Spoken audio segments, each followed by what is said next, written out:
ASA Circus performed at the big top known as Tri-City Speedway, where hometown hero Mike Eddy was on fire, literally. An impressive run through the field proved that the 7-time champ is back on track. But it was Gary St. Amant who found victory lane for the first time in 1997. As the spikes were pulled out and the tents came down, it was time for the crews to repair their rides and to head out on the highway once again. Destination, Berlin. Hand over an e-ticket. Keep your arms and legs inside. The ASA Carnival is hitting your town next. Well, you can hear this crowd screaming crazy here at Berlin Raceway. They love their AC-Delco Challenge Series racing here in the Grand Rapids, Michigan area. And we are getting into the second of 2 nights of racing here with the ASA crews. And what a beautiful night to go racing. 70-degree temperatures, not a whole lot of humidity, just a light breeze to keep everything nice and cool. Hi, everybody. I'm Ralph Shaheen, joined as always with my ASA racing partner, Jim Trado, and we're ready to go racing for the second night in a row. And it's been weary on the TV crews, and it's been real tough on the drivers and their teams, Jim. Last night near Saginaw, Michigan, everybody pulled up tent stakes and moved on over to near Grand Rapids, the Berlin Raceway, for the 30th running here at this racetrack in the 30th year of ASA. I know we didn't get into Grand Rapids until about 3:30 in the morning last night. Some of the crews stayed up all night repairing their race cars. They're blurry-eyed, but they got to go racing for another 300 laps here tonight. Now, we've had 5 races so far in the 1997 ASA season and 5 different winners. What great parity. And Mike Miller started the season with the win. He led the points after the first race. The first time in his career he's led the points. Then followed that up with the rookie sensation, Steve Carlson, in the championship ride of Reigns. He won the second race in Jefferson. At Pensacola, Florida, Mike Garvey went from dead last to victory circle. Tony Raines, the 1996 ASA champ, came back for a 1-race deal. He ends up winning and taking the trophy home at Jennerstown. And then last night, over in Auburn, Michigan, Gary St. Amant gets his first win. And the first win for Bud St. Amant as a car owner. For Gary, he's had many victories, but his first here in 1997. Well, Jim and I will be up here in the booth, but let's head downstairs and introduce you to the third member of our broadcasting crew, Dave Burns, who's standing at the head of the grid. Ralph, the American Speed Association has been coming to the Berlin Raceway for 16 years. That's about as many years as I spent as a young kid coming up here with my family every Saturday night. I love this place. Great racing all the time, always close, and always very, very fast, so it should be exciting tonight. Now, I was always in the stands. Some guys had dads like Bob Sensiba, who they were rooting for, who were winning races out here all the time. I'm talking about Dave Sensiba. He's a 1994 Rookie of the Year, and tonight he sits on the pole, but he's never won here. So, Dave, as you look for a win here tonight for the first time, what about starting from the pole? How important is that for you in a 300-lap race? At Berlin Raceway, it's really important here. The track really gets tight, and we'll see what happens. Now, what about this car? This is brand new. You guys haven't even shaken or tested this thing at all. So how comfortable are you starting this thing tonight? Well, I kind of wish we had our old car, but, you know, this car's running good, and just, you know, without shaking it down, we just hope it runs 300 laps. Obviously, it was quick. It starts on the pole tonight, and guys, they're running second in points, and everything on their team is new this year, so I don't think Dave should be concerned. That's exactly right, Dave. He's got a brand new race car here tonight, and not only is he looking for his first win here at Berlin, but his first win, period, in ASA competition. It'd be a great story if Dave could get a win here tonight.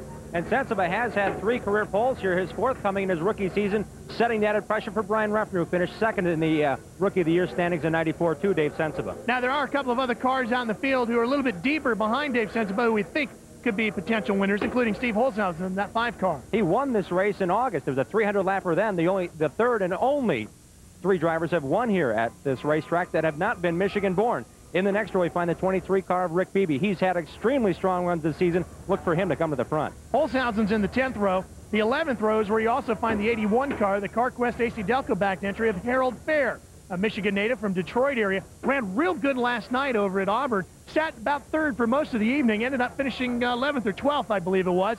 Should be a strong finisher here tonight if he can keep that program moving forward. Now, this car also came on real strong last night, Jim. 7-time champ, looks like he's back on track. Led a bunch of laps. He finished 11th last night. He made a lap up. He starts 16th tonight, so he should be fun to watch here at Berlin. Mike Eddy has no friends here in the Grand Rapids grandstands. He comes from the other side of the state, and they like to boo him big time here. Now, the point standings is pretty interesting. With 2 races, you would think this might get shuffled up a little bit. Kevin Sawinski continues his consecutive runs in the top 10. He has a 44-point edge on tonight's pole sitter, Dave Sensiba. Looking at the second half of the top 10, Harold Fair has certainly made it a progression. Taking a look back there, you see Jack Landis rounds out the top 10 in point standing. Well, we've taken care of all the business. The crowd has been waiting patiently downstairs to get this thing started. I hope you're ready. Let's send it back down to Dave Burns to turn over those V6 engines. Ralph, I'm standing by with a guy who won the Indianapolis 500 back in 1973 and 1982, but Gordon Johncock, I understand you're taking kind of a quieter line now in your life. Well, at the moment, I've been farming for the last 2 years, but this is the last year of that. I'm going to retire. We're going to sell all the cattle and everything and buy a motorhome and start traveling, go to some of these races. Well, don't do that until you get us started tonight. Okay. Great. Gentlemen, start your engines.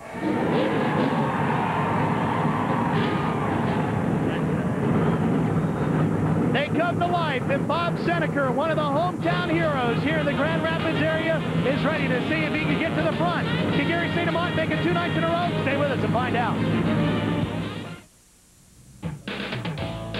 The AC-Delco Challenge Series is brought to you in part by your GM Goodwrench service dealer.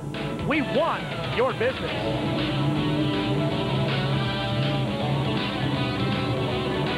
Welcome back to Berlin Raceway, Grand Rapids, Michigan. The field is out on their early pace laps. There's a whole bunch of Kevin Sawinski's fans up there in the black and yellow. You can see the packed grandstands here at Berlin Raceway. They love their ASA racing up here. They've been out here camping all weekend long, waiting for the guys to get here. A whole bunch of them made the trip over from Auburn last night.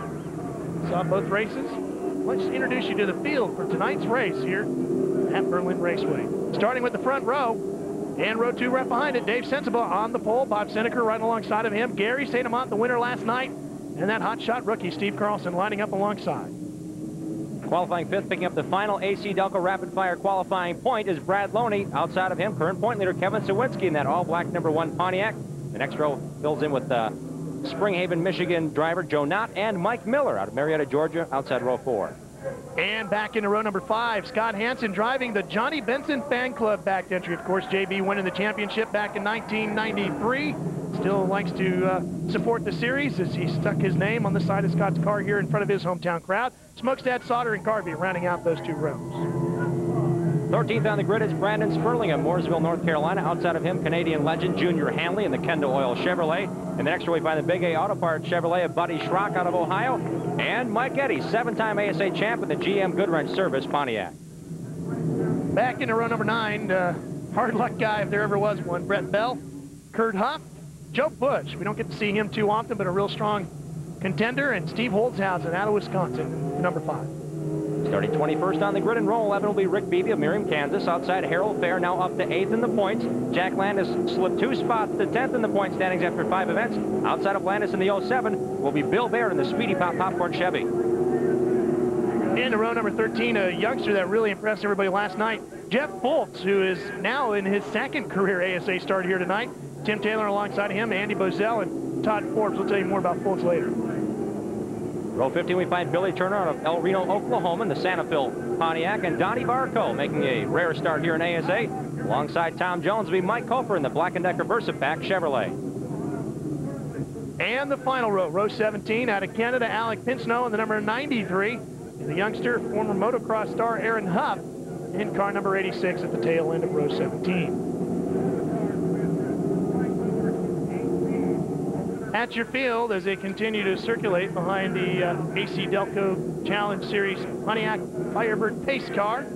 This racetrack here at Berlin is not quite as unique as the one we ran last night, but it has its own unique characteristics. A little shorter than a half a mile. It's semicircular because it's not just the regular turn 1, turn 2, turn 3, turn 4 racetrack. A very unique line around this racetrack. The turns are banked quite nicely at 14 degrees. The backstretch is where all the speed is. There's no back straight wall back there. And as they come around the front stretch, you'll hear them on the gas pedal with these V6 engines. Dave, you want to add a little to the description of this racetrack from your perspective? Yeah, sure do. ASA cars are not allowed to carry telemetry, but Ralph, They have done some testing here with telemetry just to see what the place is like, and very interestingly, this is one of the only tracks that ASA goes to that they never go below 1 G in terms of the force exerted on the drivers' necks and on their bodies. In the straightaways, they still get 1 G. In the turns, it's about 1.8 G, so they're working hard all night long. Well, the lights have gone off on the pace car, and we should be set to go racing. And talking to Bob Seneker here earlier today, said it's a track where you're constantly turning. If you take a look at the race analysis, you want to make a complete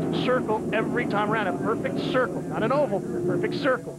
You never go straight at this racetrack. You notice Dave Senso's average speed, 96+ miles per hour on this 0.438 mile oval here in Grand Rapids, Michigan. Well, we hope you're strapped into the Lazy Boy, ready for a good night of ASA stock car racing in a short track format. That's what we've got for you as we get set for 300 laps at Berlin.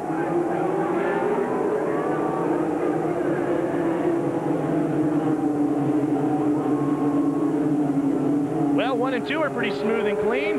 Sensiba out front now in the red and white number 6. Here comes Bob Seneker in the 84 car. He's trying to take second away from Gary St. Amant. The Bluebird on the outside groove. Oh, a little smoke coming out of the 48 of Joe Knott in the middle of that pack. Knott got shuffled around in turn 3 in the opening circuit, and now he's still trying to find his way behind Ted Smokestead behind this great battle.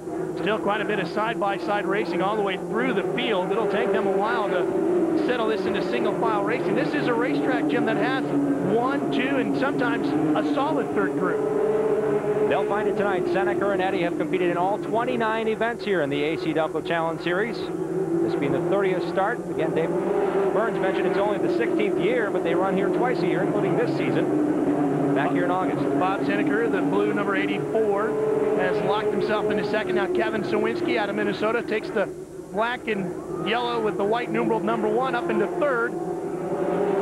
He is the reigning Pat Schauer Rookie of the Year award winner and the current points leader on the tour. Gary St. Amant, the winner last night, the orange and black number 7, rides along in 4th.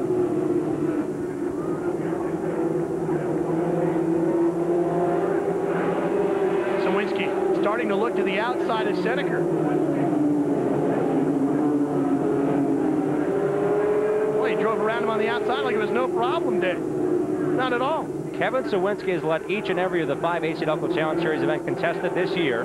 He qualified 6th. He's now up to 2nd, and we're only on the 6th circuit. He may get the point and continue that streak, 100% lead lap, or at least lead 1 lap in every race thus far. But look at his charge. He got right around Bob Seneker.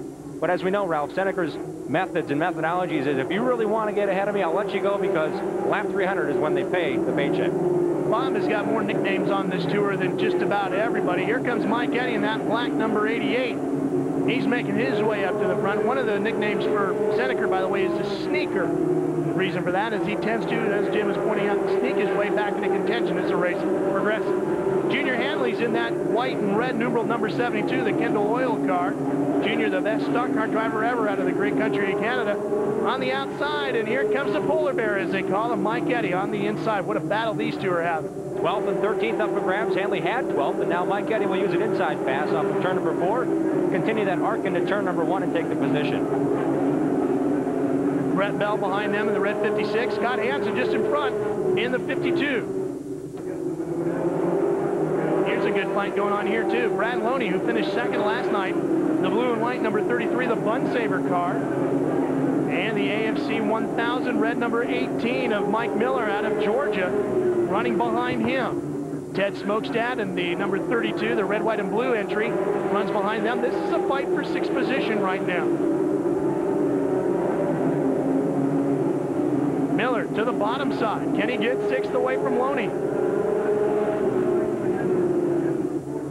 If you watch those front wheels, you'll notice how these cars never go straight. The wheels are always cocked a little bit to the left. It's a perfect circle if you're running right.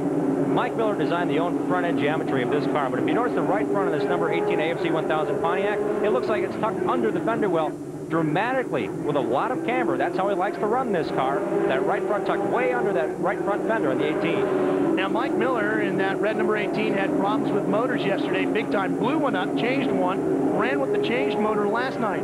Came here today, had problems with the new changed motor first thing in the morning. Only got about 7 laps of practice in. Look at this fight for the lead. There's Sensiba in the 6th car, the red and white car on the bottom side, and here comes Sawinski. He made the pass on Seneca on the outside and will try to take the lead away from Sensiba the same way. I think he's going to get it, Jim. Got it. Score him 100% for the season. 6th race of the year, 6th time. Kevin Sawinski has put that #1 car at the point. Bob Seneca just watching patiently back there in the 84 car, and here comes Gary St. Amant, last night's winner. Steve Carlson, the white with the red, number 87, back behind them in 5th, closing in.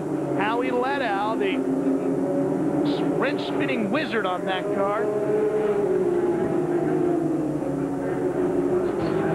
Very quick pace. Again, we mentioned a 34-car field. There may be some lapping going on right quickly here. The leaders are going into turn #1.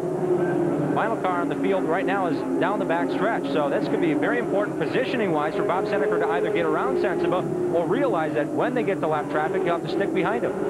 Alec Pinsino would be the first car that they would come in contact with as far as lapping through the field. Oh, and Seneca to the inside of Sensiba to take second place.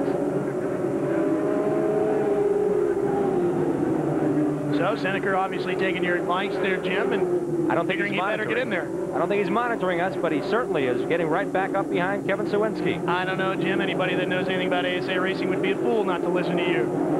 In 6th is Brad Loney. 7th, Mike Miller. 8th is Ted Smokestead. 9th, up to 9th from 16th is Mike Eddy. 10th is Joe Knott. 11th is Mike Garvey. And this is very similar to what we saw Mike do in the last couple of races. Mike Eddy, that black number 88, the Goodrich Service Pontiac. Even though he has started deep in the field on occasions this year, he always seems to find his way fighting up towards the front pretty quickly. The question for him has been reliability. And look at this, a change for the lead now. Seneca to the inside, takes the spot away from Sawinski, and that gets this Grand Rapids crowd up on their feet as their hometown hero has taken the lead now. Alec Pinsino, that number 93, the black car, moves to the bottom, allows the leaders by. So one car now a lap down. Newick Auto Sales coming on board for these 2 races for Bob Seneca, and he now shows them at the front. Started outside pole for the 2nd straight night in a row. He's had some great qualifying runs, all-time leader in ASA career poles, but the guy that's been beating him lately, the car he just passed, Kevin Sawinski on the racetrack. And Sawinski had started on the front row for 4 of the 5 races coming into last night. Now 2 nights in a row here in Michigan, he's had terrible luck not starting on the front row. Yeah, way back in row 3, Ralph. Yeah, terrible for him, we should say.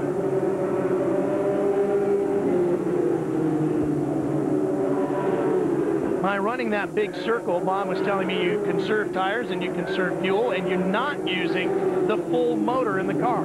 Here's the fight for 4th position behind them. Pole sitter Dave Sensiba now trying to hold that position on the Trop Arctic clean burn Pontiac of Steve Carlson.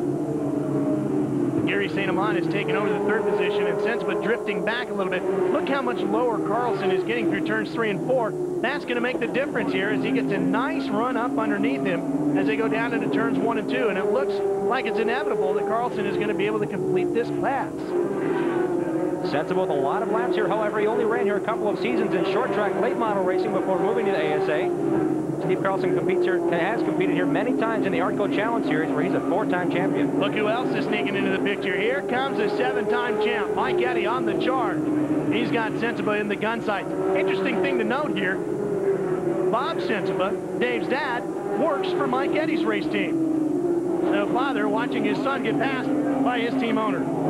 These 2 teams based in Michigan. Dave Sensiba out of nearby shops of Leroy Troop, longtime ASA car owner, and Mike Eddy, we were closer to his house last night, coming out of Midland, Michigan, in the GM Goodrich Service Pontiac. Back up front with the leaders. Seneca and Sawinski getting set to try to put a lap. On the number 58 out of El Reno, Texas, or El Reno, Oklahoma, Billy Turner. Brand new race car for Billy Turner. We'll see if he can stay ahead of the leaders here. Nope, now we go a lap down in that silver 58. There's some of that die-hard Michigan crowd enjoying the races with the ASA Series. We'll be back for more from Berlin right after this. Welcome back to Berlin Raceway as Steve Holzhausen pulls off the racetrack at number 5. We've had a change for the lead.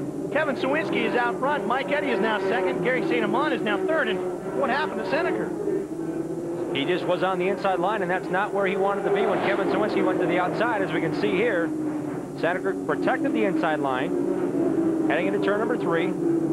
Got a little bit on the brakes. We saw the front end skate just a bit. That gave Sawinski the momentum and the move to the outside. Gary St. Amant, that orange and black 7, came right with him to take 2nd spot. Well, and then the rest of them came charging on by St. Amant. Here he comes, and right after that was Mike Eddy. Now look at Mike Eddy battling with Sawinski. The 79 Black & Decker car of Mike Koper, former NASCAR Southwest Tour Rookie of the Year, goes down a lap. And Mike Eddy battles to the inside of Sawinski now.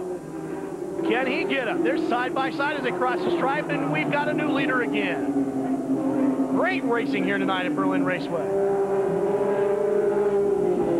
Mike Eddy becoming the third different leader. Well, and the interesting thing with Mike Eddy, Jim, is he had not led a lap this season until last night. Now 2 nights in a row, he's up front, looking very strong. Let's check in with Dave Burns for more on Steve Holzhausen's story. Yeah, they're trying to get the car restarted. It is simply not firing. They said it shut off without warning on them. So Steve Holzhausen, former winner here at Berlin, looks like he may be out early. Now you can hear him trying to turn it over. It just does not want to go. Maybe they need to go to car accident. A lot of rattle, rattle, thunder, clatter, boom, boom, boom in that engine. That does not sound good at all. A lot of what? Yeah. Well, you heard me. You heard me.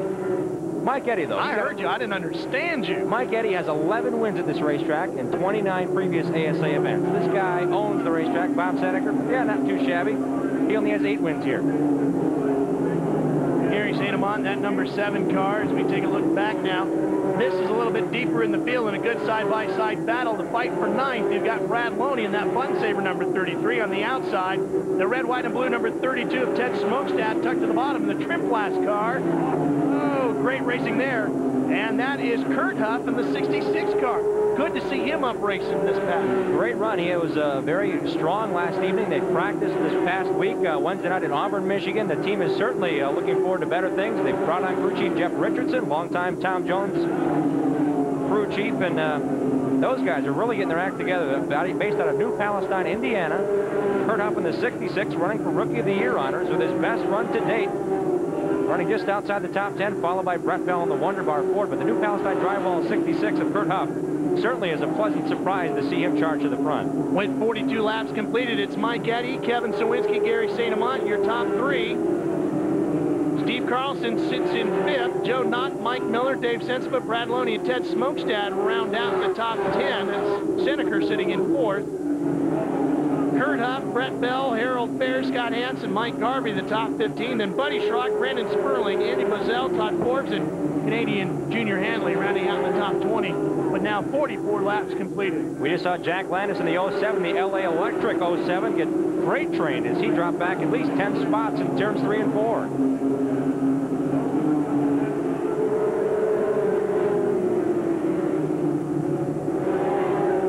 Look at Huff come right up on the backside of Loney. Loney got hard on the brakes in there. The Huff brothers getting their act together on this too. They've had a long weekend. They share the same pit area. Aaron Huff had to get his car physically reclipped from the rear firewall back. Last evening at Auburn, Michigan, the Howe folks helped them out a great deal.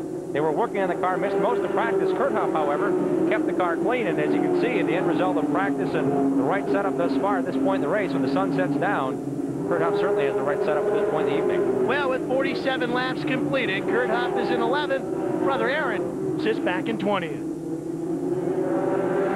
Hey, keep turning laps here at Berlin. We're going to step away for a quick break, but when we come back, we'll bring you right back up to speed. Stay with us.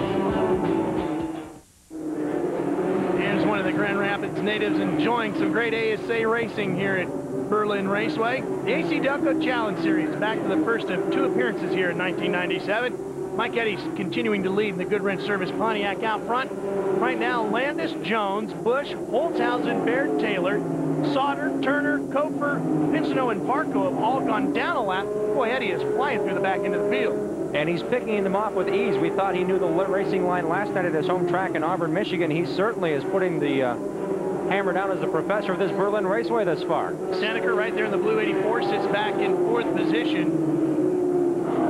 Carlson in 5th in the 87 car. Dave, is the 84 car slowed for a reason, or is he just being patient? Well, you might have hit it on the head earlier, Ralph, when you reminded everyone that they call him the sneaker, because Bob Seneker arrived to the track late, did not get the tire selection that he would want off of the Goodyear truck. He ended up buying a tire from Joe Knott and from Paul Payne, who didn't even make the race. So they may be tire conserving. Now, a couple of other cars that are going backwards. Dave Sinsva is very, very loose. Patrick Hauser is not worried right now. They say it's part of the game plan, but I'm not so sure. Also loose with absolutely no side fight, cannot get a grip, is Rick Beebe. And Scott Hansen has just the opposite problem. He's too tight because they guessed a little bit wrong on how the track was going to go, and he's pushing in every corner.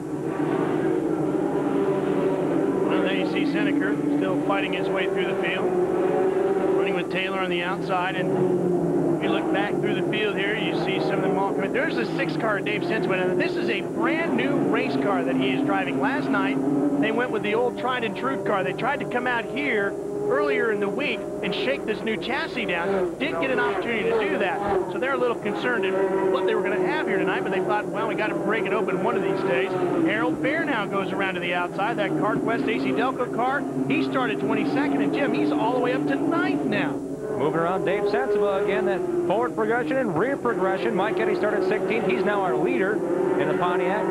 Harold Fair moves up into 9th, and Dave Sensible, unfortunately, has lost 9 positions. And he's trying to hang on and hope for a caution here. Now, we also have radios hooked up with a couple of our drivers tonight. We've got one with Dave Sensible right there in the 6 car. We've got Mike Garvey in the 8 car and Bob Seneker in the 84 car, courtesy of the gang at Racing Electronics. So you might be hearing some of the drivers and crews talking throughout the course of the broadcast. They've been very fortunate enough to allow us to wire them up. Now, Sensible also is carrying the one of the fastest little mascots in racing.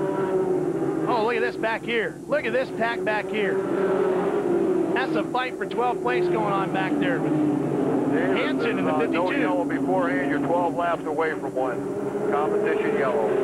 Now you heard the crews talking about the competition yellow. That was going out to Dave Sensible. Wrong. Take that back. Okay, we'll take it back. We'll still tell you what the competition yellow is. It's where ASA has dictated that after 100 laps of green flag racing on a short track, 50 laps of green flag racing on a track a mile or longer, they will actually throw a caution on the racetrack to keep the competition tightened up, allowing all lead lap cars to pit and stay together, and also making it for a better race for the race fans.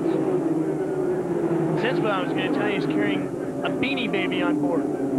Which one of the 77 does he have on board? Front. Which is like, or it's like the pig. And he's got it strapped to the car, and it's the quickest Beanie Baby on the planet. 196 plus miles an hour in qualifying. We'll see if he can get back up to that pace after pit stops here. He's struggling along here. Dave Sensible currently in the 10th position ahead of Scott Hansen, Todd Forbes, and Buddy Schrock. That's how they shook out when we were showing you that battle a moment ago. That's a look from between turns 3 and 4. And there's one of the new sponsors to the series, Buddy Schrock.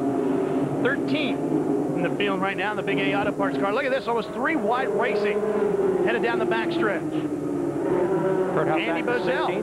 And Andy Bozell on the inside in that red number 83. He's got a Detroit Red Wings logo on the roof panel in the 83 car. There he is in the DeBrugge Chevrolet, but I know, Ralph, there's no Philadelphia Flyer apparel around here, but look at that. Go Red Wings. As he's out of Kalamazoo and very excited about the Wings' chances at winning the Stanley Cup. And because there are no Flyer stickers on that car, that's why we're going to quickly talk about Mike Garvey in the number 8, the Myers Tony's Pizza backed entry. Winner earlier this season at Pensacola, started dead last on that day and still picked up the win. Look at this, 3 wide going down the backstretch.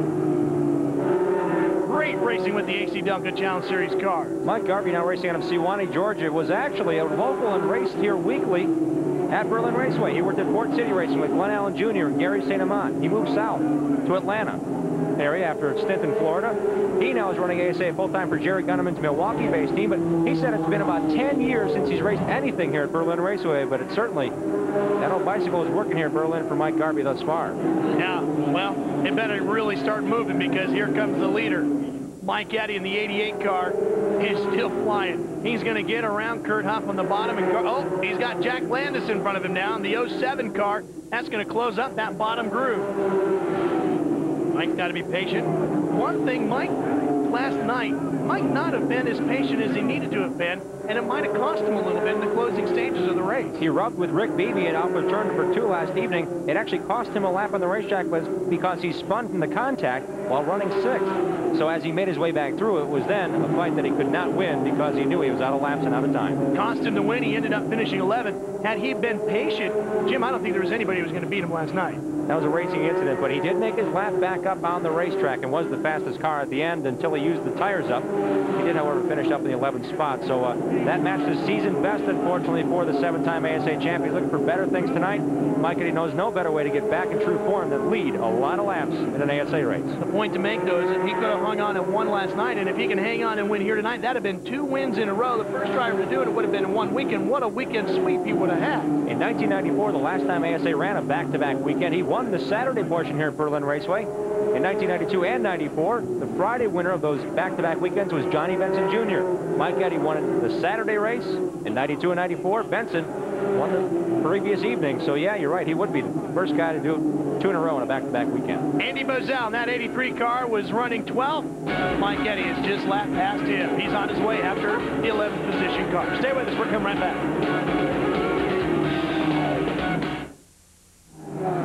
Well, Eddy rules right now, that is for sure. Mike Eddy leading here at Berlin Raceway just outside of Grand Rapids, Michigan. We hope you're enjoying racing with the ASA family here tonight. Mike Eddy up front, that good red service Pontiac, but let me tell you, he started 16th, he's running first, but there's some great racing going on back behind the leader right now. Big packs going at it side by side all over this racetrack.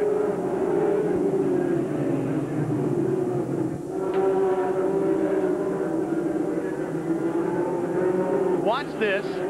We'll just give you a look at the whole field. Look at the great racing going on. Is there side by side all over the place? Look at there goes Garvey. Almost getting loose as Aaron Huff gets up into him.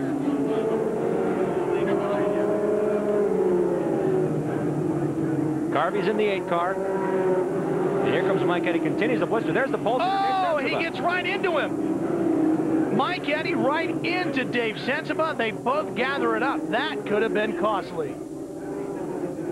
Trying to stay on lead lap again. We mentioned that competition yellow. We'll be in 15 laps if we don't have a caution prior to that. We're on lap 85.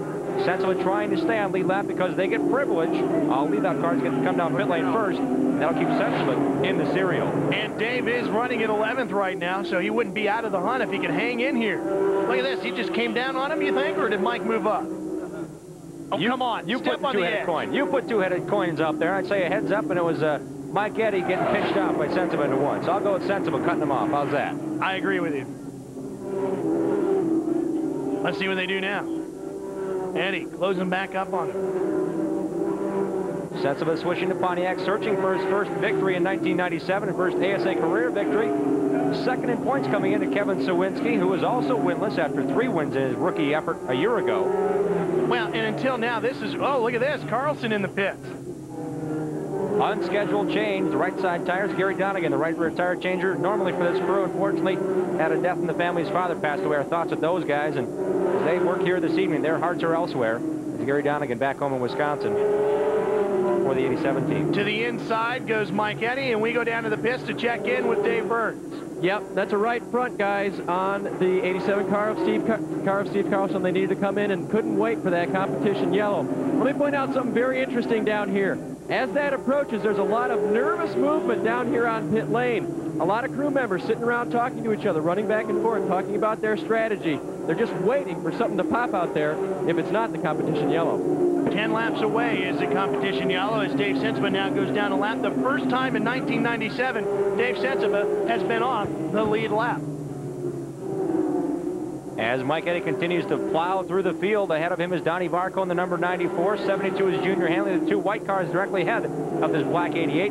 Todd Forbes is up to 9th. He started 28th in the Axel Handler Ford. He is certainly hoping that 8 laps will come soon, as he's the next target for Mike Eddy as he sweeps by both the 94 of Varco and Hanley.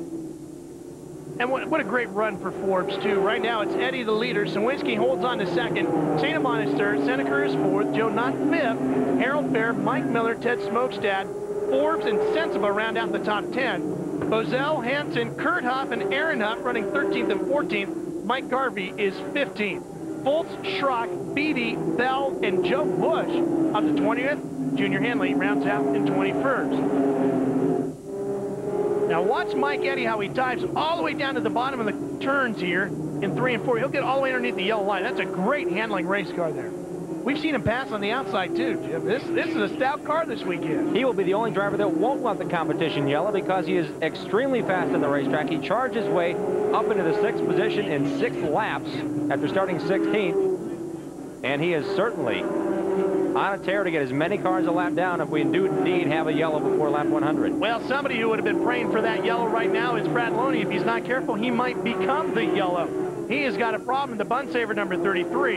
He's on the outside of the racetrack looking to get to the bottom.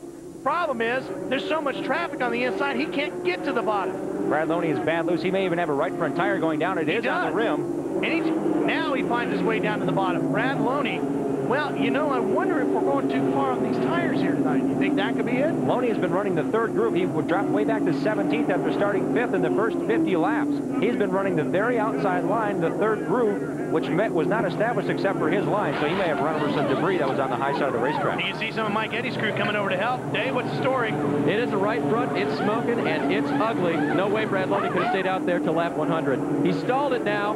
He is stuck here in the pits, and I'm telling you, that tire is absolute trash.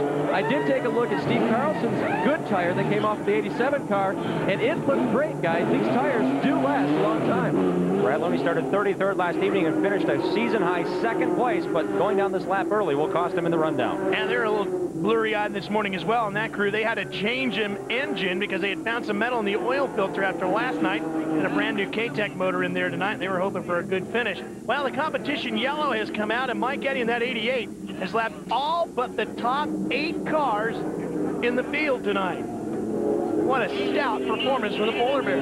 Domination would be the terminology for the first 100 laps here in the Berlin 300. AC-Delco Challenge Series action coming to you from Berlin Raceway. A lot of drivers coming out of this racetrack, including Johnny Benson Jr., Glenn Allen Jr. Well, here's some of the crews now talking to the drivers as they get set. See the cross red flag on the left there. That means the pits aren't closed. So we'll get it back. You'll be the first car in, the next time around. Behind the white car in front of you, I guess.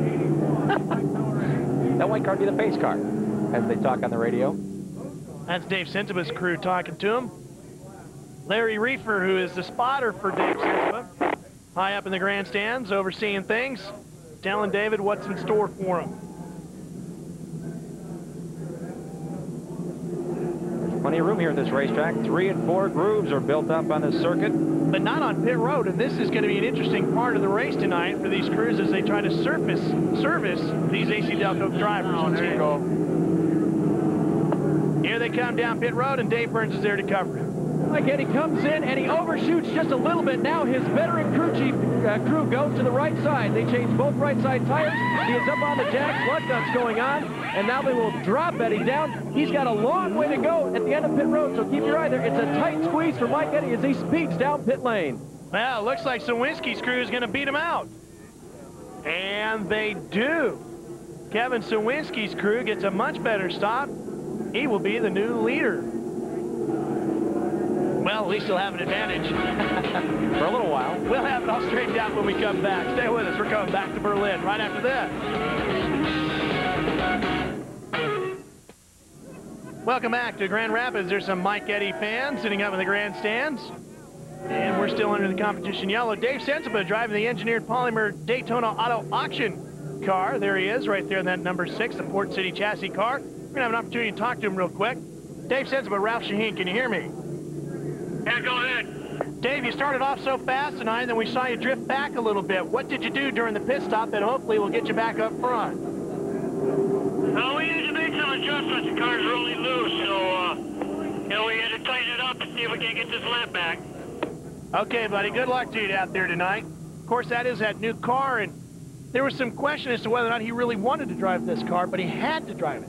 To set up for a 2-night deal, a number of the teams have brought 2 separate race cars for Friday night, last evening, and tonight.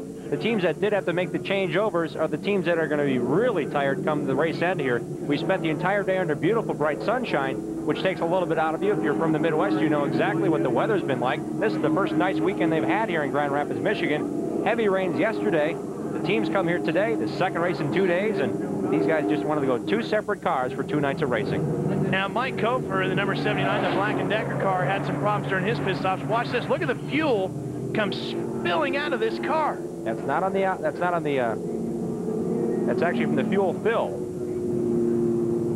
Cannot get it in there. Look, guys from Mike Eddy's crew coming over to give him a hand.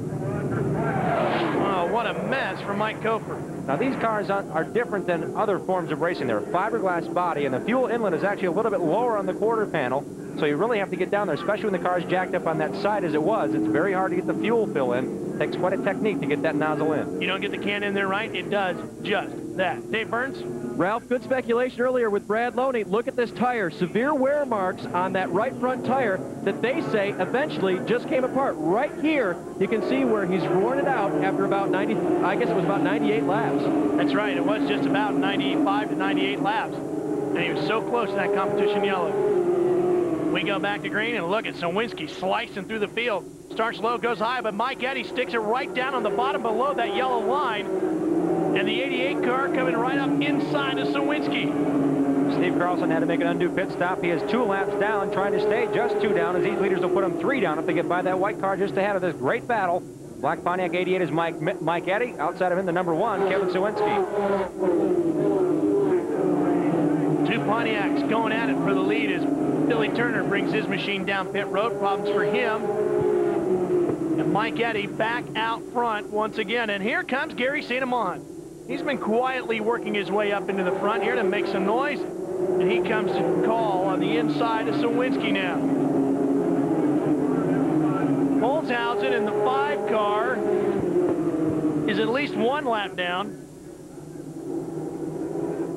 Make that quite a few laps down. Yeah, he only has completed 48 circuits out of 113 run this far. He had a lengthy problem in the pit area. We heard that engine problem earlier. They finally got it rectified. May have been ignition, the problem that's plagued Mike Eddy to this point in the season. Problems for Kurt Huff now, too. He has brought the 66 car down pit road. That's a shame. He's been running so well early on. Eddy can't seem to get rid of Carlson just yet, can he? Steve is 2 laps down. He did not come in on this competition yellow. He did come in under green to take on tires. He's listed at 20th. And now he's down. Down 3 laps is the white 87. Gary St. Amant has made an advancement that wins Chevrolet, winner last evening, riding high on that crest. This car is a brand new car for Gary St. Amant in the 7, currently 3rd. Mike Sinitko, the crew chief, and Gary built this car in Columbus, Ohio over the winter. They've tested it, Kenley, Jennerstown, and here at Berlin Raceway, but have not raced this car. Certainly is capable for the task tonight, trailing Kevin Sawinski here to turn 1. Run-in handling problems for Billy Turner. That's what brings him down pit road. And this is not the car that St. Amant won with last night. It is a first time out of the box race for this car. Eddy leads it. Sawinski, St. Amant, Joe Knott listed in 4th. Seneker in 5th. Ted Smokestad having a nice run in 6th. Harold Fair having 2 good nights. He's up to 7th. Mike Miller, Aaron Huff hangs on in 9th. Dave Sensma in 10th right now as we watch the battle for 5th. And what a good fight that is. Look at all those cars fighting out there. Seneker in the 84. The 32 is Smokestad. Remember, Carlson's laps down in the 87. Sensma in the 6th car. And here comes Harold Fair. He's right behind you, Smokestad. It's Sensma. That's Bob Seneker's radio. Oh, again, pick her up. He wanted to pick up the pace. Pushing real bad. So you hear Bob saying he's got to push. On the outside, here he Trim goes. class build-em-all 32 of Ted Smokestad. Well, they warned him the Smokestad was coming to the outside. Looked like Bob tried to get up there a little bit and block the move. There.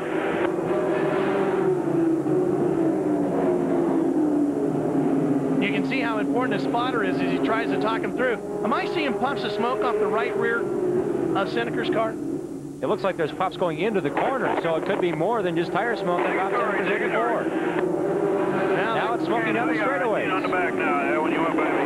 The push might be the least of Seneker's problems here in a few more laps if that bit of smoke continues. Lost a cylinder last evening, did Bob Seneker, and unfortunately he went way down in the field. Smokestad in the build-em-old trim class number 32. All right, way down to 4th did Seneker go last night. He had that engine problem early, and it looks like it may be a problem again. Look at this, great side-by-side racing going on a couple of spots. Sensma now slides inside of Smokestad. He'll take the spot away, and now here comes Harold Fair. The CarQuest AC-Delco 81 challenging. Meanwhile, Mike Eddy pulling away. Look at the gap back to 2nd as they go side-by-side with St. Amant to the bottom. Kevin Sawinski. These 2 drivers have led about half of the laps thus far this season. This being the 6th event, Sawinski and St. Amant have seen nothing but the front a whole bunch, and St. Amant finally getting a victory last night. Sawinski in search of his first victory for 1997. preseason favorite and point leader. Sawinski trying to hang on to that second spot over that red and black Chevrolet of St. Amant. Boy, just clicking the laps off. 125 laps completed here tonight at Berlin Raceway. Sawinski holding on to second place over Gary St. Amant. Kevin Sawinski has held an outside line throughout this race. Even after the pit stops, you think maybe the car was not handling, so he'd want to get tires to fix the problem. If it was a problem, run lower on the racetrack. But for the last 10 laps or so, he's been able to hold off Gary St. Amant in that second racing groove here in this half mile. Drift all the way up to the wall in turns 3 and 4. A short straightaway almost separating turn 3 from turn 4. Joe Knott coming in there. Look at the smoke now pouring out of the back of Seneker's car. Is it coming from the right front or the right rear? It's trailing out the rear of the car, but it may have started in the right front. Now it's out the entire back panel. Could be an oil line, maybe, coming loose.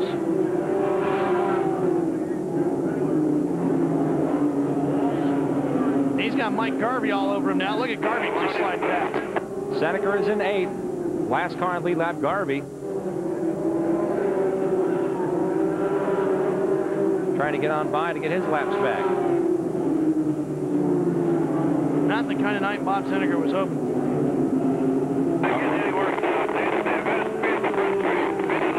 Oh, we got one around on the front straightaway. The 4 car getting out of shape and spinning into the infield. That's Joe Bush. Kramer Steel Lane Automotive Chevrolet owned by Bud Gevin goes around, bringing out the event second caution. Kramer Steel helping out this 2-time track champion. He started 3 ASA races last year for Bud Gevin. This will be his first start for 1997 in an ASA AC-Delco Challenge Series machine. He liked to race more in the ASA, but well, hard knocks there brought up the caution. That comes out on lap 130, and we'll take the opportunity to sneak away, complete a little business. We'll bring you right back to Berlin Raceway in Marne, Michigan.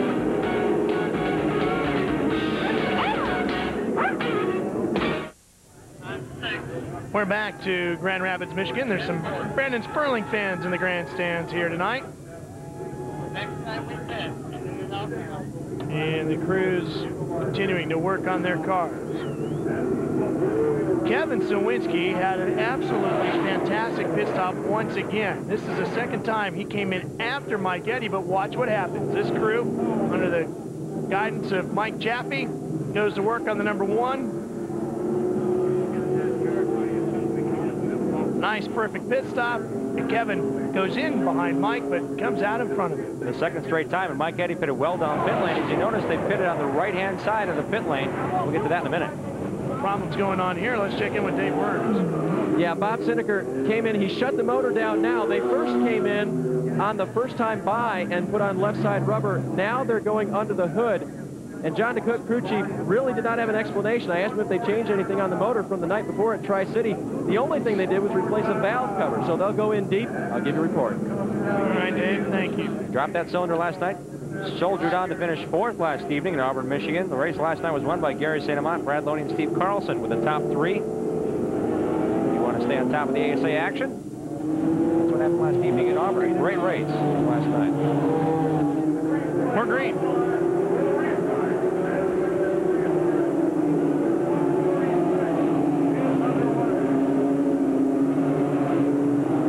Now, Sensiba stayed out as we watch Sawinski and Eddy trying to make their way up through the field. Sensiba stayed out and is hoping now for a quick yellow, trying to get some track position and then get a quick yellow and maybe turn this thing around for himself. Whoa, look at this. That's going to cost Sawinski the 94 car getting up into him, Donnie Varco. And now Varco's going to split the two of them. Mike's going to go down below the yellow. Mike Eddy gets around him quickly and cleanly. Mike Eddy carries more speed into the turns here at this raceway than anyone else, and he went through the field quickly at the start of the race to lead to the first caution at lap 100. Well, and Harold Fair now visiting pit lane. We're sorry to see that here on lap 139. Harold is having such a good run, and he finds himself sitting down pit road.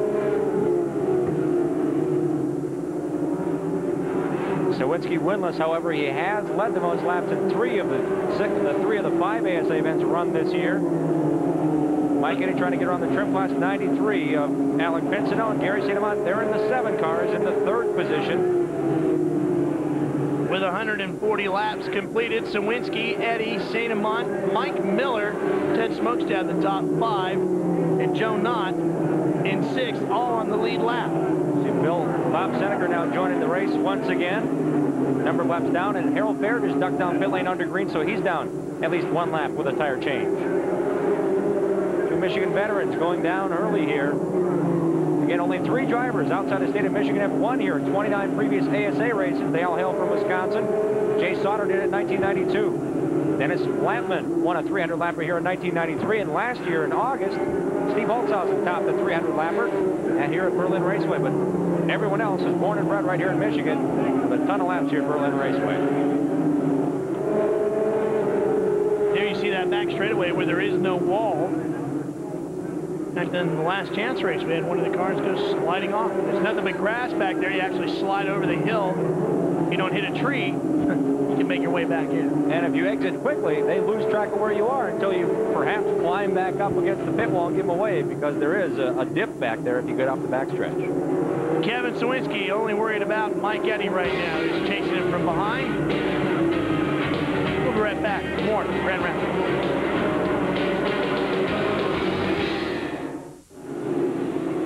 Man, the crowd was wondering how long it would take Mike Eddy to get back around Kevin Sawinski. We got the answer for you. Not very.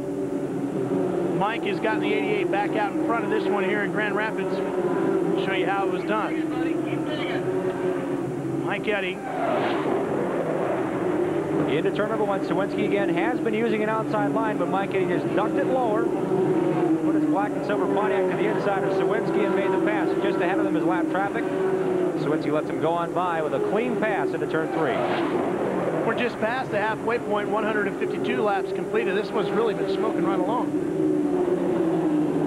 Clean racing out here tonight. Good competition, but clean racing. Andy Bozell, next one to go down. And look at this fight now for second place with St. Amant in the 7. Trying to get around Sawinski. To the inside goes Gary.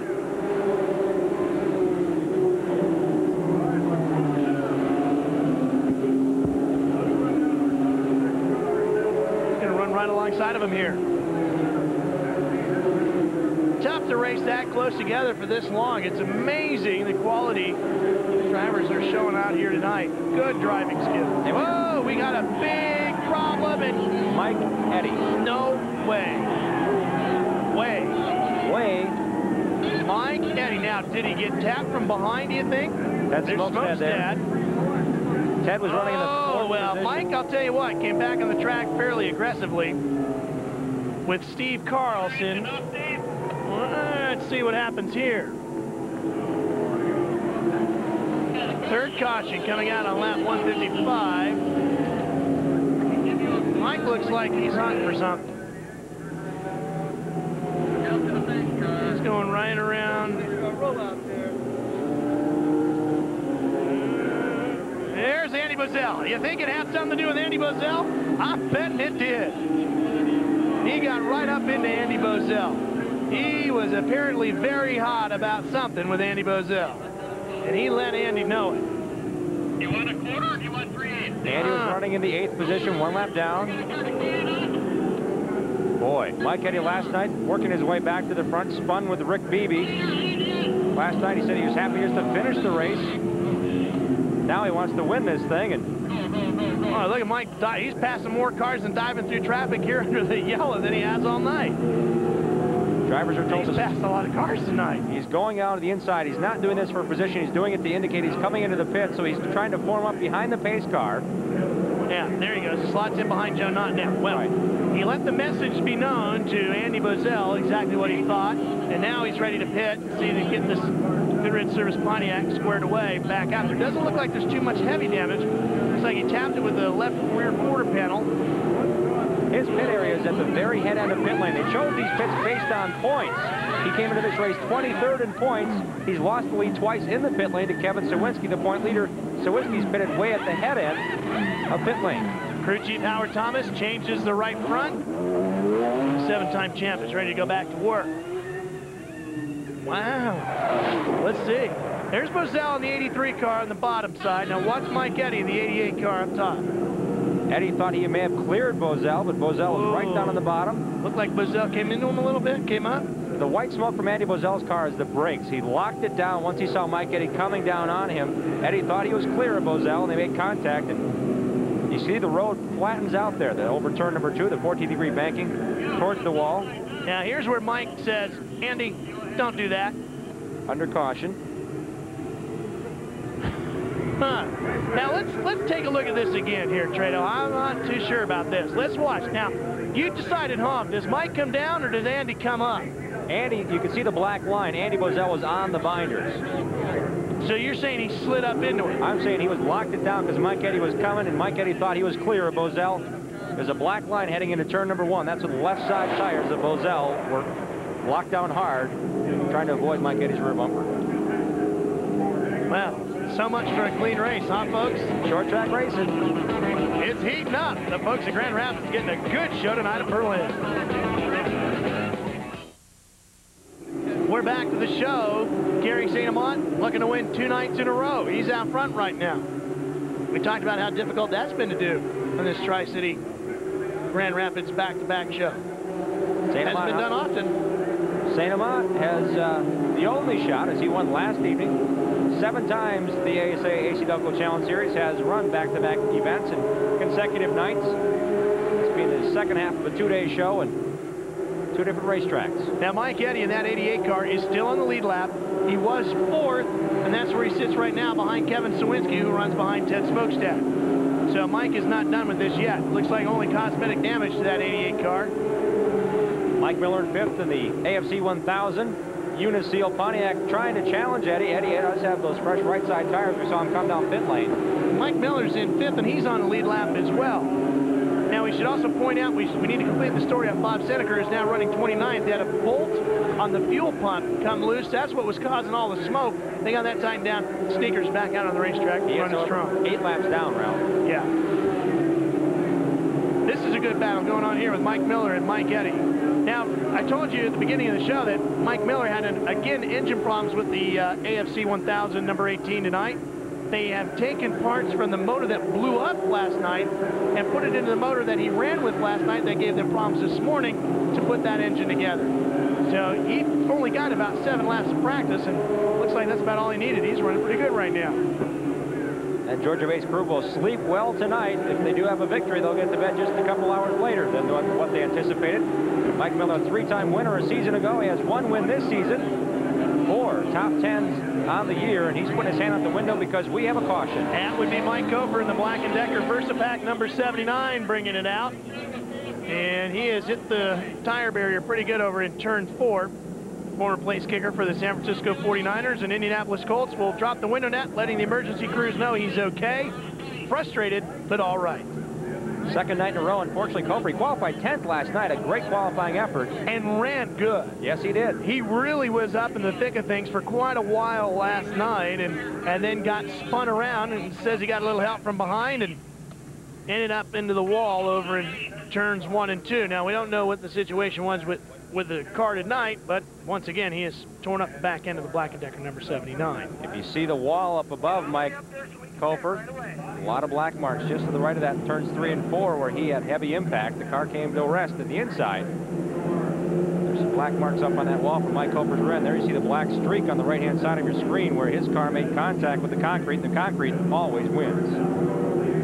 Well, Gary St. Amant, Ted Smokestad, Mike Eddy, and the rest will all be making their way down pit road. Here they come. Gary St. Amant in his brand new race car. And he'll make his pit where his father, Bud St. Amant, will lead the crew around. And they're going to work on Smokestads, Dave. Yep, Dad, Doug Smokestad with the jack. He goes to work on the right side. They replace the right side tires. Pretty good pit strategy, guys, as Ted was running in second. They've got the right side rubber they need, and he is down and out of here. This AC-Delco Challenge Series truly is a family affair. It's a family of drivers and crews and broadcasters, and we like to consider our fans a bunch of our family as well, and we hope you're enjoying the show here tonight at Berlin Raceway. The crazy part of all of our families going out on the racetrack. We're going to step away, take care of some business, and we'll all be right back. Stay with us.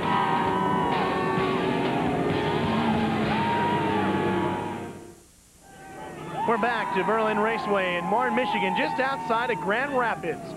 Now, Dave Sensiba has been working real hard out there tonight. He went down a lap after being up front for quite a while. He's got that number 6 back up front and onto the lead lap. Let's touch base with him. Dave Sensiba, Ralph Shaheen, can you hear me? Go ahead. Dave, you've been working real hard to get your lap back. Are you in a position to win this thing now once again? Thank the Lord that we're back on the lead lap, and now we can go racing. What's going to be your strategy as you wind this thing down here? Are you going to need to come in again?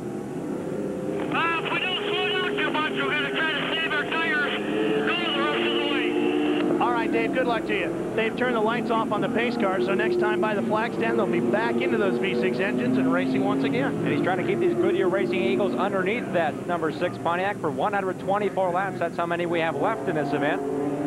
He's sitting 6th on the restart. At the front is the number 1 of Sawinski.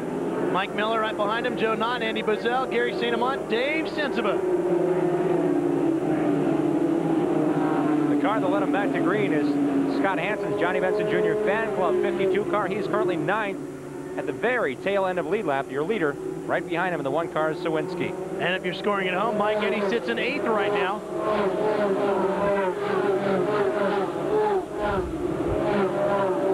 More on Mike Eddy from Dave Burns. Left rear tire going down on Mike Eddy's car. That was a left rear going down, so they needed that caution. They got it off. They think the setup is fine, that there was nothing wrong after his spin earlier. Wow, that's a lucky break. What a scramble into turn number 1. Mike Eddy with a full view of 3-wide racing through 1 and 2. Smokestack got pushed up high there, and Mike will come up alongside now. That'll move him up a little bit more, as that's a fight going on for 7th position right now. Sensiba holds on to 6th, and you just heard from him. So Mike can really pick up some ground here. You can see how traffic comes into play. Look at Smokestack. At one point, he'll be back, and then in front of him, Schrock holds up Smokestack in the 35. Mike Eddy will get that position. Joe Knott currently in the 4th position. Now to the outside as Mike Eddy slips on by. So Eddy now up to 4th. Outside is Jeff Fultz in that white number 3. Driving Doc Conley's West Virginia Motor Speedway number 3 car tonight. Fultz, who is currently 2nd in the All-Pro point standings here in 1997, had his first ever ASA race last night. Did a great job, Jim. Here he is in his 2nd show, doing another fine effort. Got up to 2nd place last night. Unfortunately, an accident took out the 3 car, and Fultz had to settle for 27th position last evening.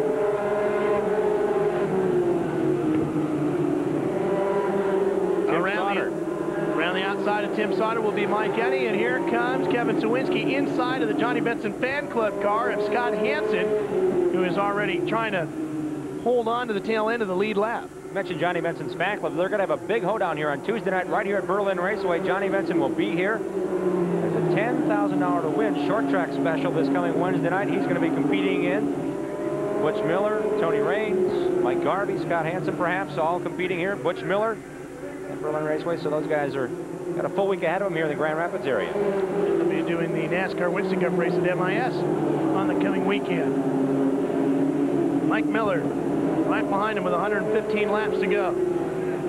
Sitting in 2nd place. Boy, has he ever turned his career around in the last 2 years. Really, it started last season because he came back to ASA full-time in 1993, ran Jim Daly's Justice Brothers car for a season, then went on his own. Southeast Air is his company, and put his nose to that for 4, 5, 6 years. And looking back here a little bit deeper, the fight between the 88 and the 32. Carlson splits them, and a good battle for the lead once again. They nudged half a lap ago, so Mike Miller made his own line to the inside of Sawinski. Sawinski respecting his run and says, if you want to pass me, try the inside, because the outside is where I want to be. And now Sawinski way high over in turn 3 and 4, but that's where you need to run here, way up against the wall between those 2 turns. Inside of Sawinski goes Mike Miller. Really holds the bottom of the groove perfectly in that Pontiac. Fair Pontiac's going at it. The Pontiac really seems to be the make of choice this year. Pontiac leading the manufacturer's chase right now. Chevy getting their first win last night at the hands of Gary St. Amant, and Ford struggling in the ASA Series this season. Just 2 third-place finishes for the year for the Blue Oval, and they're certainly trailing in the Manufacturers' Cup point standings, won the last 2 consecutive years by the Pontiac Motor Division. Last year was mainly because there were 6 wins between these 2 drivers. However, Sawinski switching to Pontiac this year, so I stand corrected on that, Ralph. Mike Miller in a Pontiac again this season. Sawinski said he finally has the bugs worked out on this Pontiac. It took him a while because the aerodynamics are different. The nose is shorter than a Chevrolet. The rear tail is less trunk space for the air to flow, so it was a whole different aerodynamic package. These guys really had their work cut out for them. The car would be tight and loose in the same 2 turns. Well, you know, that's one thing I like about the rule book with the American Speed Association that the Robbins family puts together. They set up the rule book at the beginning of the year, and then they keep it that way. They don't change the rule book every other day. Hey, you read the rule book at the beginning of the season, you like it this way, choose that, make a car. You don't like that, choose the other one. Whichever one you think is going to give you the advantage is up to you to make the choice. Rule book doesn't change.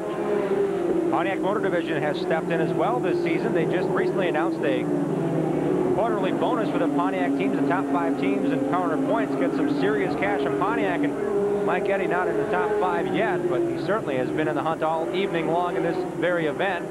Outside of him, the 32 car for 5th is Ted Smokestead.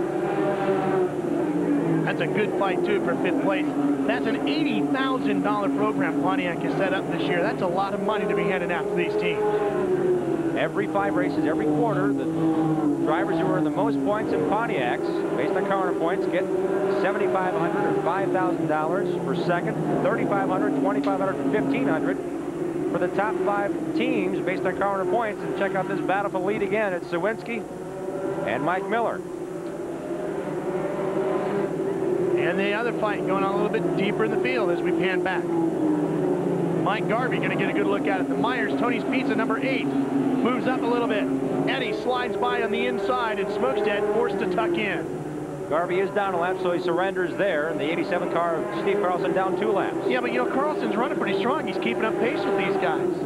He ran 3rd last night at a racetrack he had never seen before, so I don't count Steve Carlson out of any situation. The 39-year-old rookie from West Salem, Wisconsin, 2 laps down because of a tire went down early in the event, trying to battle back and run with these leaders and not only get some TV time for sponsors, but to get to know this racetrack and these race cars a little bit better in his rookie season. It's important because the AC-Delco Challenge Series will be returning to Berlin Raceway in August. They'll come here not having raced the night before, so knowledge of this track is important. Now Smokestead with a bit of a lead in this fight between him and Mike Eddy. Confidence booster for Ted Smokestead. Coming into the year, he had lost his main sponsor, continues to search for a main sponsor. He has a deal worked out now with Alec Pinsino with his company's Trim Class and Build-A-Mold. They, however, have a brand new team. His brother Craig Smokestead is now working with Ken Schrader Racing and Scott Hansen's effort.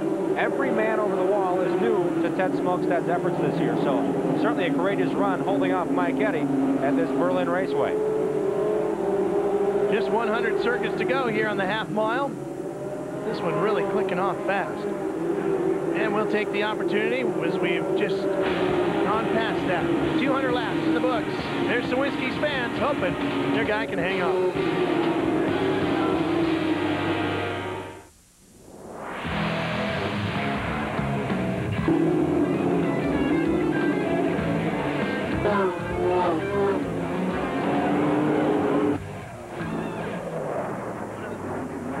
One of the highlights of every ASA show, a Bo bump. Bo Gray spinning the wheels back in the tape room for you. And Kevin Sawinski. He's got quite a lead here. Mike Miller dropped off the pace that Sawinski was running, and now he's been passed by Dave Sensiba. Sensiba on the pole, lost a lap, gained it back. We talked to him on the radio. He's now running in 2nd. Mike Miller dropped back at least 20 car lengths from Sawinski. There's Sawinski, and here comes Sensiba and Miller. At West Michigan Auto Auction, Pontiac has another life. 9 lives of this car, and they've gone through 2 of them. Started with a high, went down a lap, which usually is terminal here at Berlin Raceway. He fought back, got that lead back in the succession of cautions. Now he's running 2nd. Maybe it's the world's fastest Beanie Baby strapped to the roll bar next to him, you think? Could be. Maybe Grunt will be a permanent resident on the roll bar of this new car for him. Could be. We want to update you on a couple of cars. The Busch car and the Taylor car are both out of it due to vibrations, and Junior Hanley is done. He had some vibrations and then had some vibrations between him and the crew, and they couldn't come to an agreement on what to do, so they parked the car.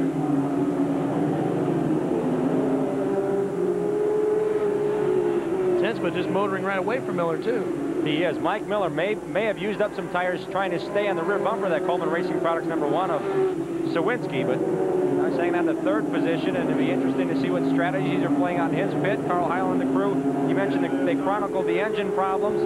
The car looks like it's running quite well, but those tires continue to be a question mark here tonight. 212 laps are done of the scheduled 300. Sensiba on a tear. It'll be interesting to see. And of course, we'll be able to hear from the crew, courtesy of the radios, as to whether or not what their strategy is as they try to reel in Sensiba. What a huge win this would be for Dave if he could win here in front of the home crowd. His first ever ASA win, possibly going to happen here tonight. Anytime Dave Sensiba rolls on the racetrack, practice for qualifying, when they roll the cars out, the teams push the cars out of the front straightaway, he's been given a very warm welcome by this hometown crowd. 1994 Pat Schauer Rookie of the Year. Let's look at the intervals. Here's your leader in the black, number 1. The red and white, number 6, is second, and that red and white, number 18, is in third, and the 32 is fourth. Fifth right behind that. Gary St. Amant. And Mike Eddy actually in sixth right behind that. Gary picked up his 6th career ASA victory last night. He also won from the pole. He has now broken the tie with Alan Kowicki for career poles. He's now 7th on the all-time list with 13 career poles. This man was the quickest tonight. Dave Sensiba now back up to 2nd. Seems to be doing a good job of making it a big circle too, doesn't he? I talked to Joe Bush. He is a 2-time track champion, out tonight with a vibration problem, but I talked to him about Dave Sensiba. He said Dave didn't run here a whole lot, but he ran super late models, ran extremely well. Then, almost the next year, jumped into Bud Evans' ASA car in 94 and won the Rookie of the Year for the series. There's your leader. There's second. He's closing in. He's had 3 career poles in ASA racing right here at Berlin Raceway, 4 career total. So yeah, he knows how to make this track a perfect circle when he's the only car on the racetrack and when he's running second, right now behind Sawinski. Well, we are 220 laps completed. Kevin Sawinski's out front, but Dave Sensiba's closing in here in the latest stages of Berlin 300. Welcome back to this huge crowd here at Grand Rapids, Michigan, packed into Berlin Raceway, enjoying the racing with the AC-Delco Challenge Series. I got here 9 this morning. They had blankets down on the top rows already. These teams and drivers certainly have a great following at ASA here at Berlin. Now, one of the terms we follow with the tour is PBR, percentage of bodywork remaining. And Tim Sauter, the first candidate to fit into that category. See that right quarter panel on the front side coming off. All the body panels on ASA cars are fiberglass, so they come apart pretty easily. But it's a cost-effective way to go. So he's 90% PBR? Yeah, I'd say, but that is a concern, because if that fender flies off or if he happens to get into another car, that could cause some damage. Not open wheel cars, but that right front fender and that right front wheel exposed as it is on this Racing Adventures Pontiac could pose a problem for Tim Sauter's Assault here. You know that sometimes they rub a little bit in racing. Looks like he rubbed a little bit too hard there to peel that fender back from the right front. Peel back on the front straight away is held on continually by pop rivets here. He's currently running in 18th. That was Brett Bell in the Wonderbar car just in front of him in 17. Jeff, there's your leader. Down, yep. In the number 1. He gets around Fultz and like Buddy Schrock in front of him. Once again, the premier short track series in the nation, attracting the best of the best. Jeff Fultz trying his hand at ASA and really likes what he's done thus far. Just getting a lap, however, and experience a lap behind the 1 car of Sawinski. Top 20 in the box as they'll click their way through that. You can look for your favorite. Mike Eddy holding in 6th. The rocket has been damaged and it looks like it is not quite as quick as it was. Race isn't over yet. 70 more circuits. If there is a chance for a pit stop, Mike Eddy may gamble and stay out. He may even come back through the field, and he's trying to cool it right now. You see all the way back to Gary St. Amant now in the wins. West Michigan Chevy Dealers, Lane Automotive, number 7. Dave, you got more on him? Ask Mike Sinetko about the tire situation tonight. Mike, we've heard, first of all, that selection was down a little bit, and then that they've been hard to chase tonight. How are you doing as far as having the right tires, and have they been doing what you thought they would? So far, everything's been going really good for us. The only thing right now is probably would like to have another set of left side tires. The only people that would be the first and second place car, but that's probably what we need to get on up there. So as far as sizes and keeping the stagger right, you guys have been okay? We're having a great tire day today. Your tire's been great. Thank you. Mike Sinitko, the crew chief of the winning efforts a night ago, and for Kevin Sawinski, Mike said the first and second place guys might not have a problem. Well, Kevin Sawinski's losing about a 1/10 a lap to Dave Sensiba, so the pole winner has got that fishing rod out and is reeling him in quite quickly here. It was a 1.2-second advantage. Now it's down to 0.83 seconds in the interval from first to second. The AC-Delco Challenge Series does run a spec tire. It's a Goodyear Racing Eagle, but it is a bias ply tire, not a radial tire. It costs about $100 a corner. So only $400 to shoe one of these ASA cars, which is a big difference compared to some of the Body Supply tires you see in other stock car divisions that can be as much as $1,200, $1,300 a set. St. Amant scoring that win last night, the first win for a Chevrolet. Pontiacs have won the first 4 events this year. They've really had a great season for the Grand Prix. And Mike Eddy all over the back of Gary St. Amant. Gary's in 4th. Mike Eddy in 5th. We mentioned how hard he came through the field.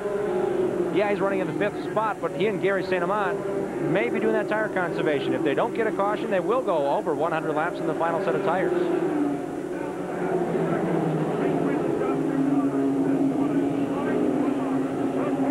Good fight here with these guys. If that yellow does come out, boy, that's really going to tighten the pack back up. But look at this.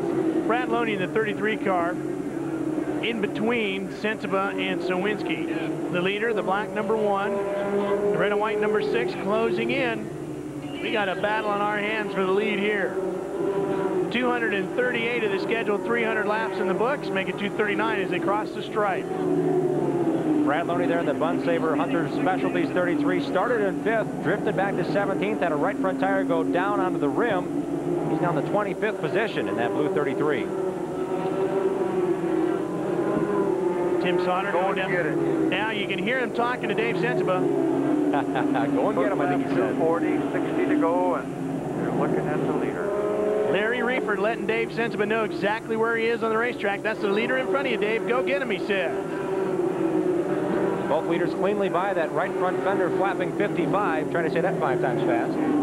Oh, and Joe Knott's got problems on the backstretch with the 48 car. Tire goes down. Now, if he doesn't get to the inside, that could bring out a yellow. There he is. All over again. Last night he had a right front tire go down while running in the top 5. Oh, and guess what? He goes right up into Sensiba's car. And the yellow. No, guys, it's not out yet. Ew, they held it. Not out. Boy, Roger Slack held the yellow and is flying high in the sky, and it did not wave. Oh, so we stay green. Oh, Dave Sensiba could have seen the whole night just go up in smoke. Roger Slack using that yellow flag to help point to the rest of the field where the problem was out on the track, and this was it.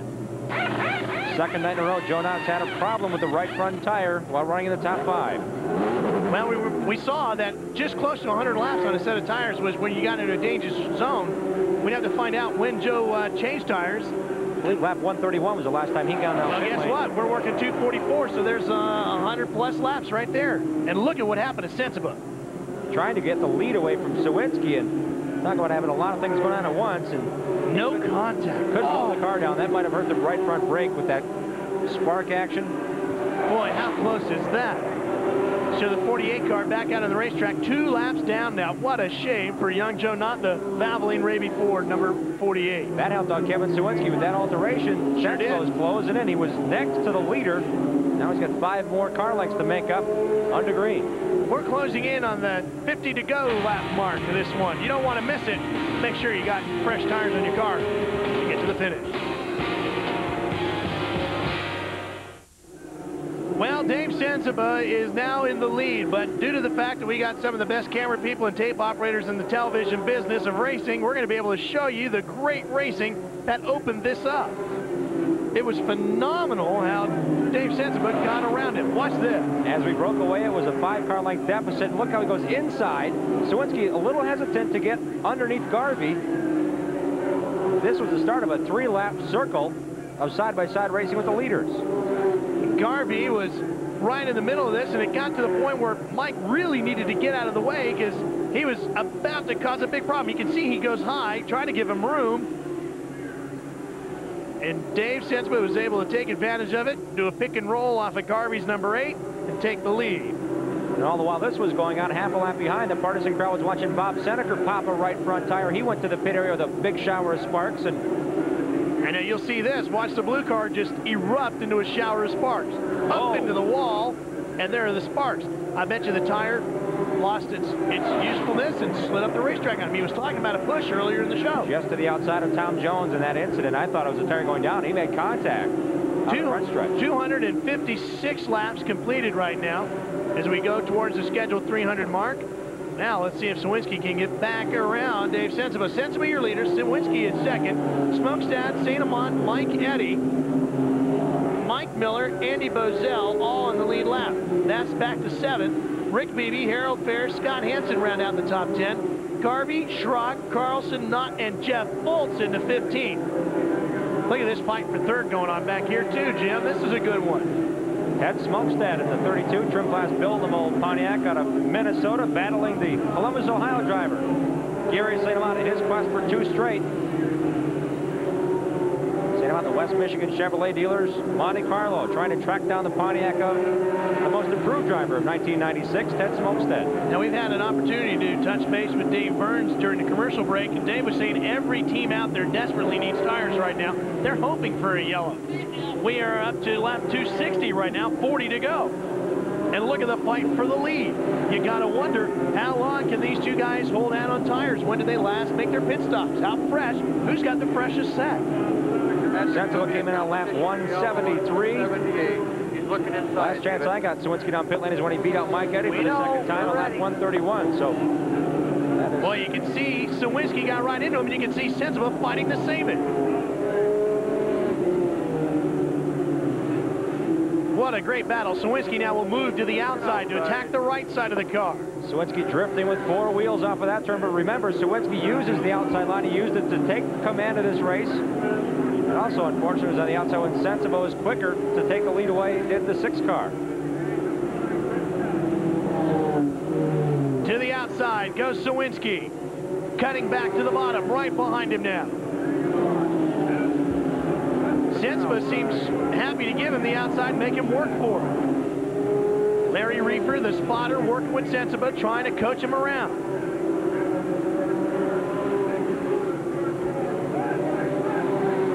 Four drivers have swapped the lead 10 times. This is the 11th change if Sawinski can hold it in turn 2. Look at this great side-by-side racing.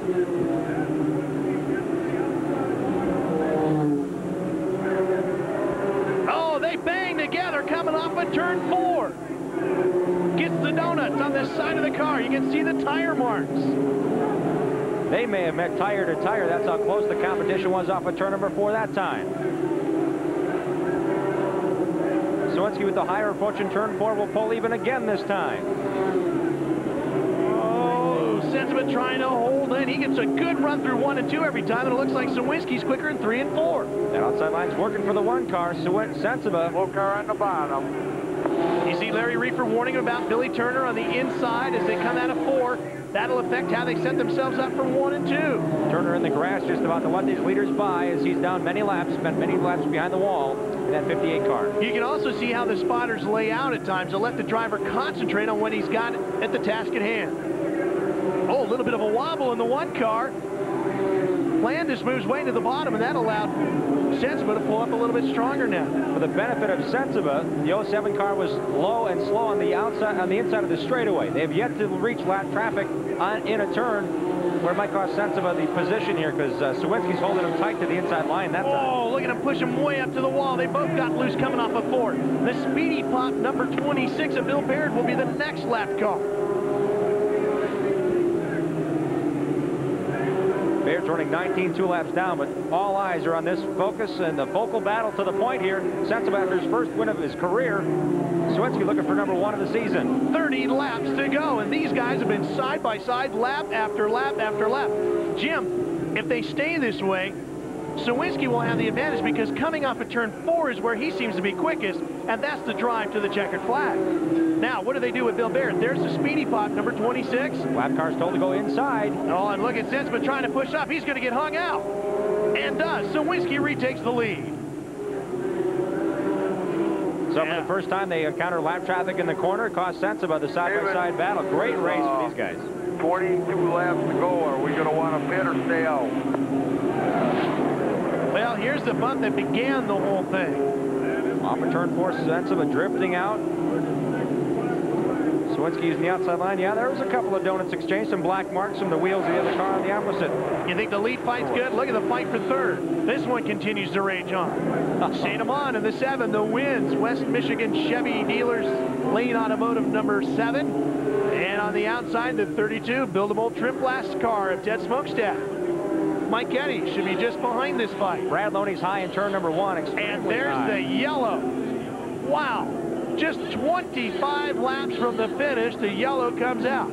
Everybody was talking about diving down pit road and taking on tires. What do, Jim? Do you go for track position or you take fresh rubber?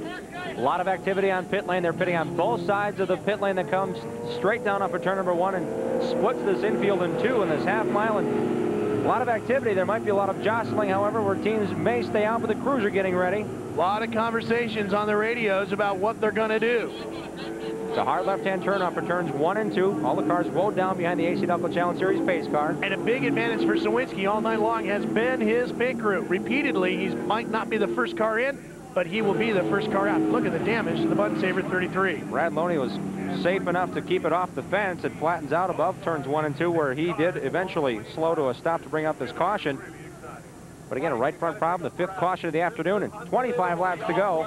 Looks like all the guys are coming down pit lane. They're positioned behind the pace car to the inside. Lead lap guys get to go first. Sawinski, Sensiba, Smokestad, St. Amant, Eddy, Mike Miller, all to the bottom, ready to go down pit road and let their crews go to work. Kevin Sawinski's pit is where we'll find Dave Sensiba as Mike Chaffee's crew gets ready to go to work. On the right side, Mike Chaffee working on the right front tire. He pulls it off. They put a new one on. Tires bouncing away, going for the right sides. They get him down now, fueling the car. Sawinski wins the race off pit road one more time. What a spectacular pit stop for that crew. Sensiba comes out right behind him. Then St. Amant and Mike Eddy. So those cars all nose to tail. Boy, this is going to be a tremendous fight to the finish here at the Berlin 300 in Grand Rapids. Don't leave your TV. This is going to be worth waiting for.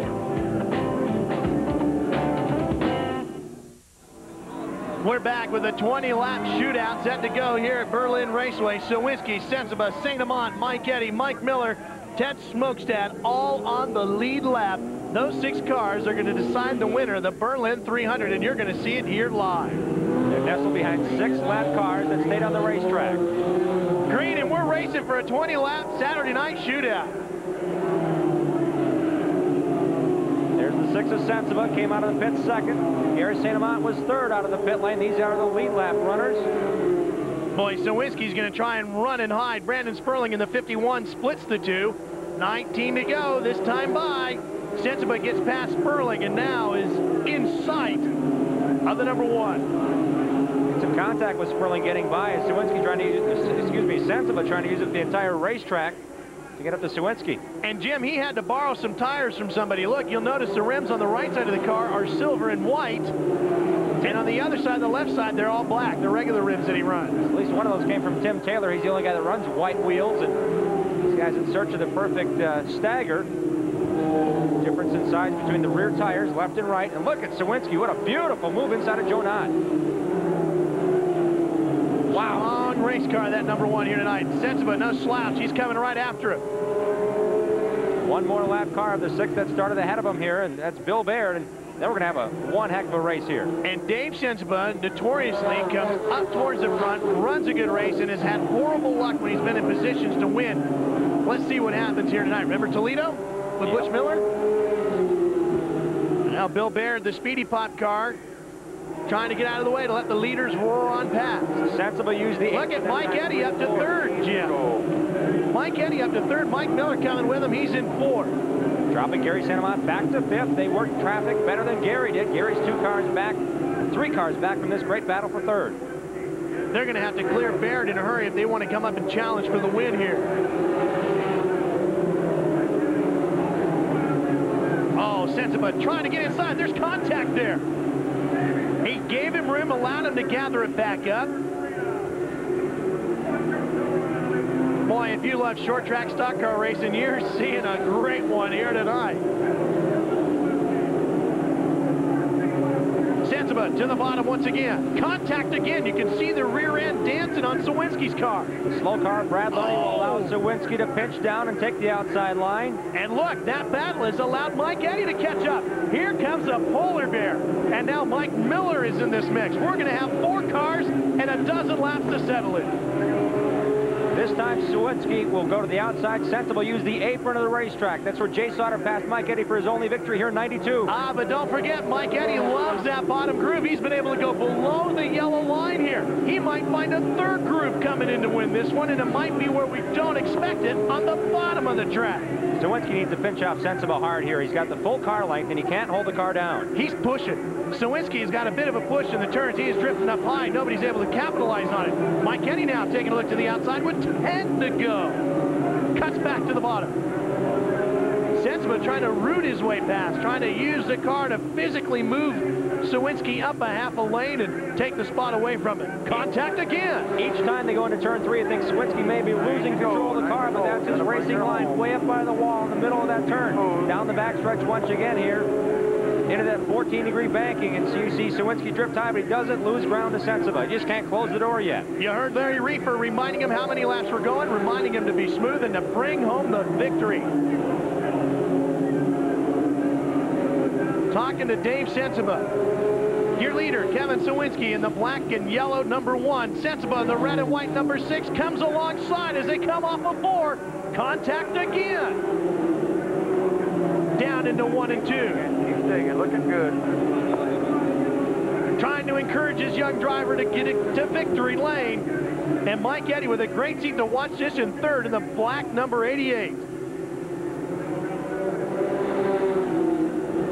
Sensible loses some ground, has to tuck in behind Sawinski. 6-4.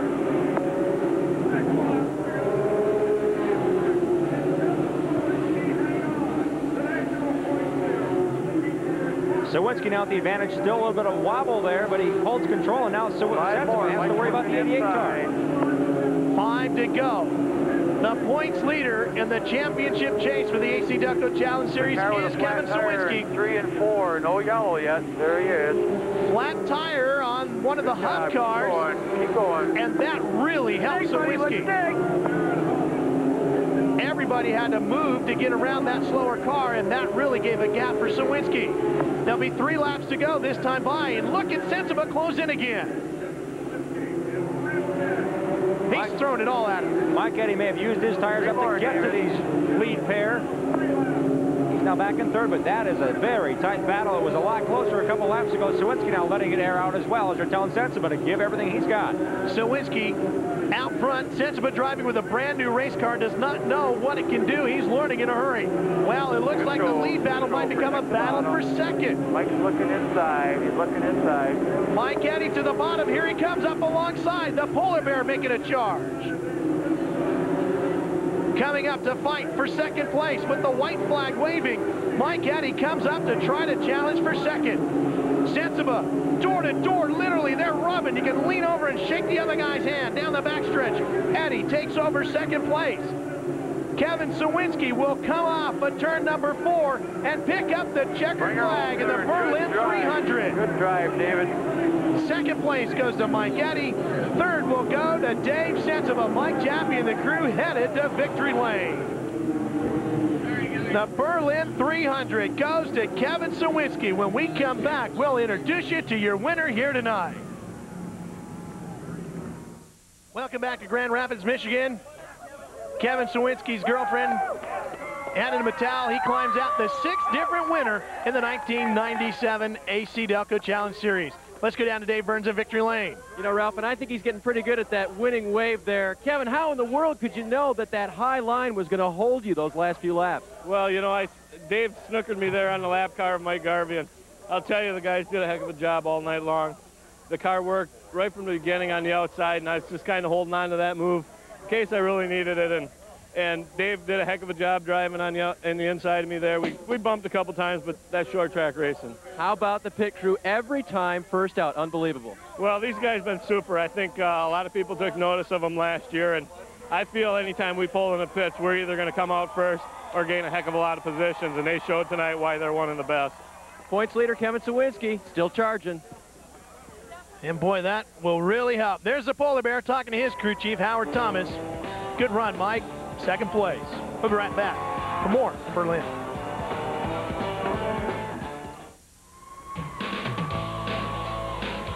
The AC-Delco Challenge Series is brought to you in part by your GM Goodwrench service dealer. We want your business. Here's a look at the field rundown for the Berlin 300. Kevin Sawinski, the winner. Mike Eddy came up to second. He's back full-time in ASA at the front. Dave Sensiva, great run in third. Second in the points coming in. Mike Miller fourth, and St. Amant ended up fifth. And we'll rotate through the field as quick as we can as you take a look at the graphics here. Great show. Smokestead finished sixth. You betcha. It was an excellent run. Sawinski, the sixth different winner in 6 races. Dave Sensiva nearly had the victory. He's still second in points. What a great run. And Sawinski, first win of the year. We thought it would come earlier. Brett Bell finishes back in 18th. Tom Jones, a zero hero, in 19th. Alec Pincino hangs on back in 25th. And there is David Sensiva.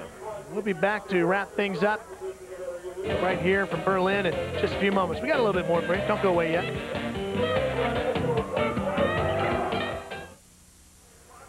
We're back to Grand Rapids, Michigan, the Berlin Raceway. There is a look at victory lane. Kevin Sawinski getting the accolades, and there's Dave Sensiva. Crew Chief Patrick Hallinger, the only 2 full-time guys in Leroy Troop's shop. They certainly have put it together great. Let's go down and talk to him. Dave? All right, Dave. Could you taste it? Yeah, really good. Kevin run a good race, and got to thank the Lord for even putting us here. It's for a new team and all, being as good as we have been. And I'd like to say hi to my kids at home and for supporting me. I've been gone all week building this new car, and it's a good one. Yes, it sure is, Dave, and thanks for talking with us on the radio here tonight. Well, our wins-winning move is not going to go to Kevin Sawinski or Dave Sensiva. Who do you like? I think Ted Smokestead, finishing sixth, stayed on lead lap, had to borrow tires from other teams to stay in the hunt. Certainly had a good run tonight. He finished up sixth. He gets tonight's wins-winning move. I agree. I like that. That's a good choice for Ted Smokestead. Kevin Sawinski will stay atop the point standings and open up a bit of a gap now. There's a little look with his girlfriend. They'll be sharing victory lane. And here's some of the competition that got him to victory circle. Dave Burns, my pal Jim Trado up here in the booth. I'm Ralph Sheen. We sure hope you've enjoyed tonight's show. The ASA series will be moving on next to Indianapolis Raceway Park. Two-way communications equipment for the AC-Delco Challenge Series is provided by Racing Electronics, the official communications of the American Speed Association. ASA Racing is produced for television by Silver Fox Sports, Charlotte, North Carolina.